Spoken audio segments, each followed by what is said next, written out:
La ideología puede arruinar tu mente. Uf, fuerte. Así, directo, sin anestesia. Con esa frase arranca el material que vamos a analizar hoy. Que es el capítulo 14, el impacto de la ideología. Exacto. Del libro Principios del Poder de Sergio Felder. Y bueno, la misión que tenemos es bastante clara, ¿no? Sí, es desentrañar esto, entender cómo una idea, a veces una sola, se puede apoderar de nuestro pensamiento. Y no solo eso, sino cómo llega a filtrar la realidad y en casos extremos como el que vamos a ver, a destruir sociedades enteras. Pero lo más importante es sacar de ahí herramientas prácticas, ¿no? Para no caer en esa trampa. Totalmente. Y para entender esa trampa, el autor va directo al hueso, al mecanismo psicológico. Al cómo funciona. Exacto. Explica que una vez que vos aceptás una idea, no se queda quieta, crece, echa raíces y empieza a funcionar como un filtro. Pero un filtro súper estricto. O sea, un sesgo de confirmación. Tal cual. En psicología se lo conoce así. Y el libro subraya algo que me parece crucial. Es especialmente peligroso en la infancia. Claro, cuando somos más vulnerables. Justamente. Porque adoptamos ideas con una lealtad casi ciega, ¿viste? Y esas ideas después pueden definir el resto de tu vida. Suena a un proceso que le puede pasar a cualquiera. No es algo solo de extremistas.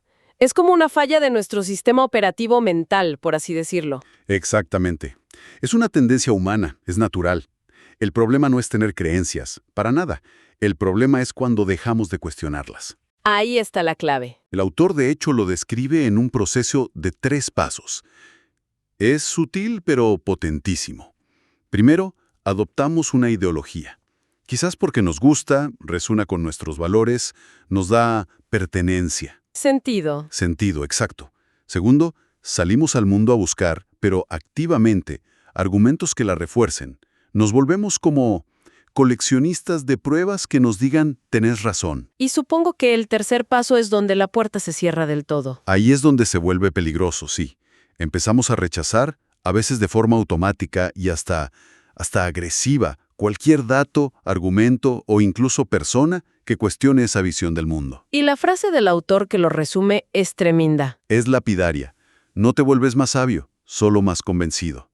Te encerrás en una cámara de eco donde tu propia voz, pero disfrazada de verdad absoluta, es lo único que escuchás. Es una cosa hablar de esto en teoría, como un sesgo. Pero El libro los presenta un caso que lo lleva a la conclusión más extrema y aterradora. sí, la historia de Camboya. La historia de Camboya bajo el régimen de los Jemeres Rojos.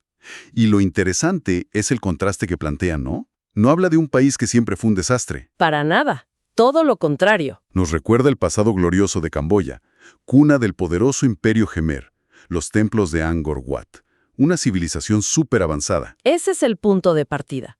Una sociedad sofisticada. La pregunta que te deja picando es, ¿cómo se pasa de eso a la miseria y la ignorancia más absolutas? Y ahí entra el contexto. El contexto es clave, sí. Estamos a mediados del siglo XX.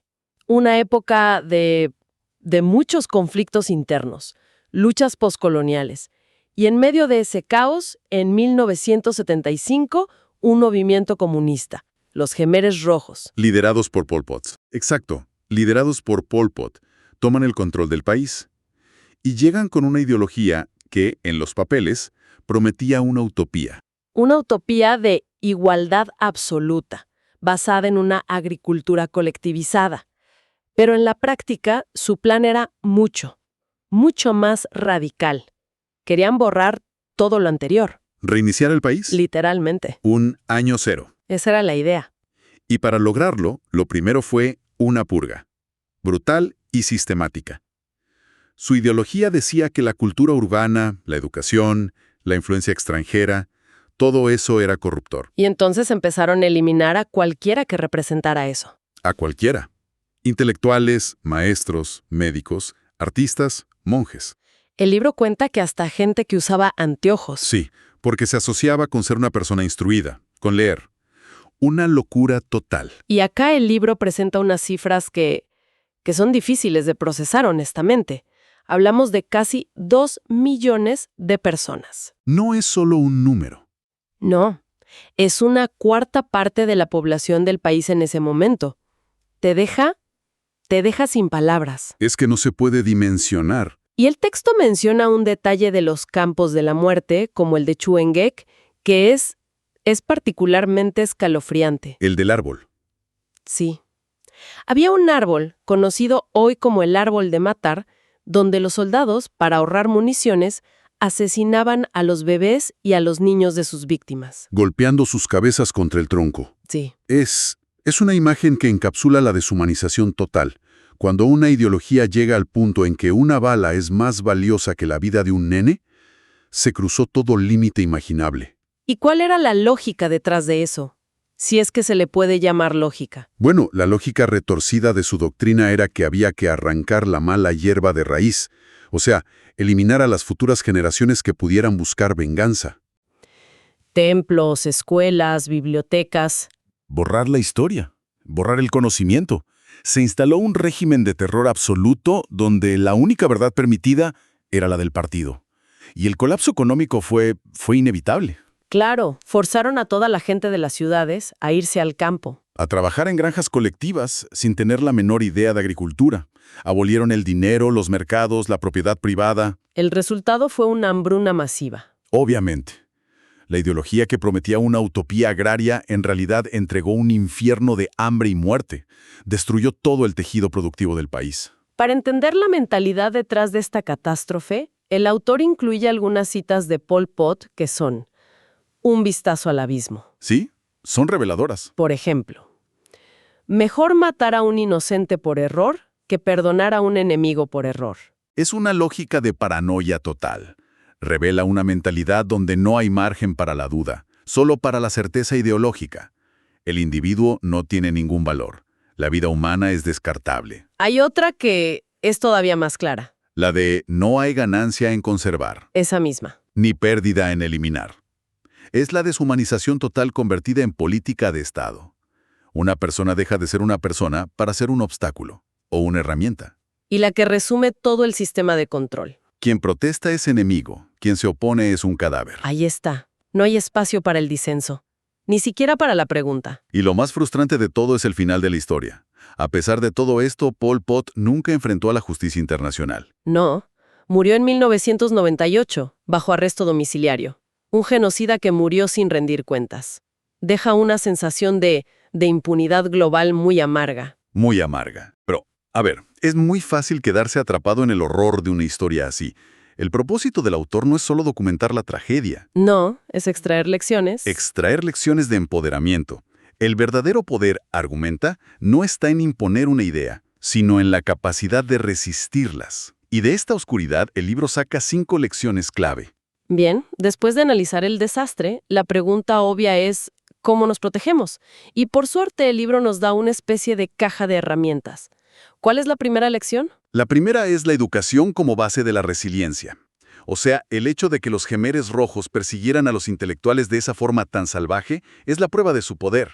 Claro. El pensamiento crítico, la capacidad de analizar, de cuestionar la información, esa es nuestra primera y más importante línea de defensa. La segunda lección que menciona es la diversidad de pensamiento.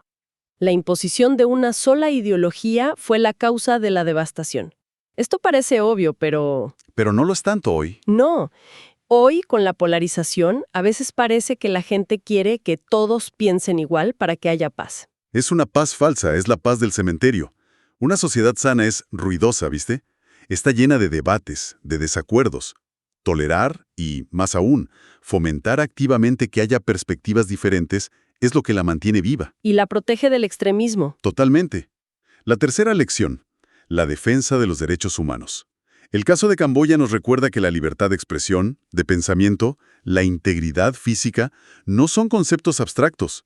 Son los pilares que evitan que la sociedad se derrumbe. La cuarta, el compromiso con la memoria histórica. Recordar para no repetir. Esto me parece fundamental. Es una vacuna contra la radicalización. Si no conocemos los resultados catastróficos a los que llevaron ciertas ideas en el pasado, somos muy vulnerables a que nos las vendan de nuevo con otro empaque, ¿viste? Totalmente. Y la quinta lección es fomentar la comunidad y la solidaridad. Sí. Entiendo el punto sobre la solidaridad, pero a veces las ideologías más peligrosas también se construyen sobre un fuerte sentido de comunidad y solidaridad. solo que dirigida exclusivamente a los nuestros y en contra de los otros. ¿Cómo se diferencia eso? Esa es una distinción crucial, y el autor la aborda. La solidaridad de la que habla el libro es inclusiva. El régimen de Pol Pot se basó en fragmentar la sociedad, en hacer que todos desconfiaran de todos, vecinos, amigos, familiares. Romper los lazos. Exacto. La solidaridad constructiva es el antídoto directo a eso. Es reconstruir la confianza básica en el otro, crear espacios donde el desacuerdo sea posible sin romper esos lazos. Se trata de construir puentes, no muros. Muy claro.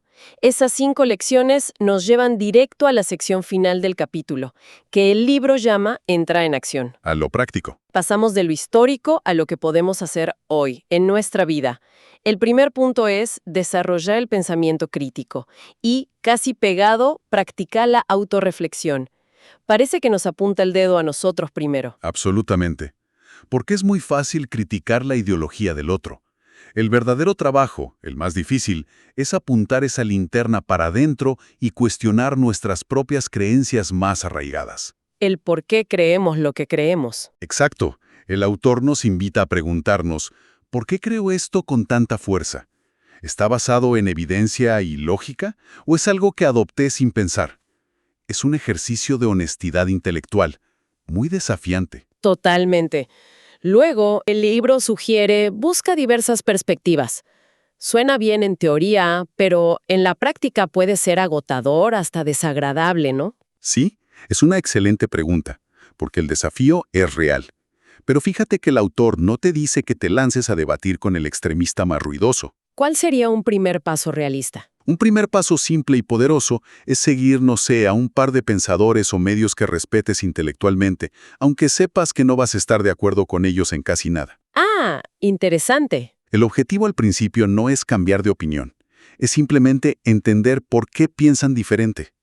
Es un acto deliberado para salir de la burbuja y combatir directamente el sesgo de confirmación. Me gusta ese enfoque práctico. Los siguientes puntos van en esa línea. Fomenta la curiosidad, desarrolla la empatía y evita el pensamiento en blanco y negro. En resumen, nos pide que aceptemos que la realidad es complicada. Exacto. Las ideologías tienden a ofrecer respuestas simples a problemas complejos. Dividen el mundo en héroes y villanos, correctos e incorrectos. Reconocer los matices, los grises, es un signo de madurez intelectual. Y eso nos lleva a otro punto. Promueve el diálogo respetuoso. Que no es entrar a una conversación para ganar una batalla, sino para enriquecer tu propia comprensión, incluso si sales de ella sin estar de acuerdo. Y los últimos 2 puntos me parecen fascinantes, porque miran al futuro. Uno es fomentar el pensamiento independiente en los niños. La mejor herencia intelectual que se les puede dejar.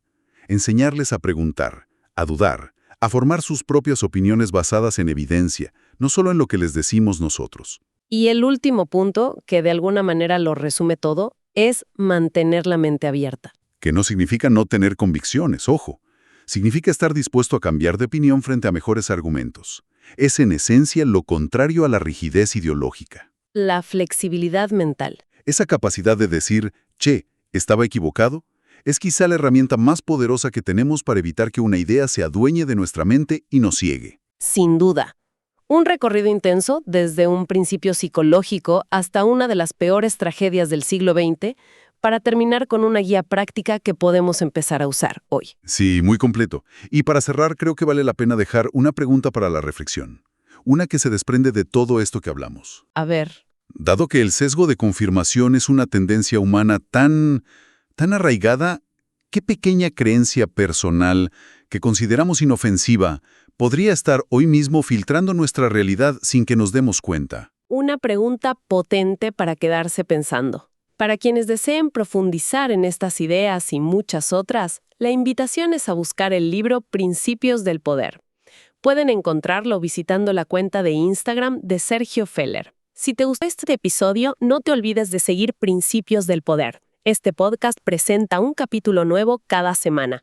También puedes seguirlo en Instagram en @SergioFeller, donde vas a encontrar Principios del Poder y acceso a su asistente de IA.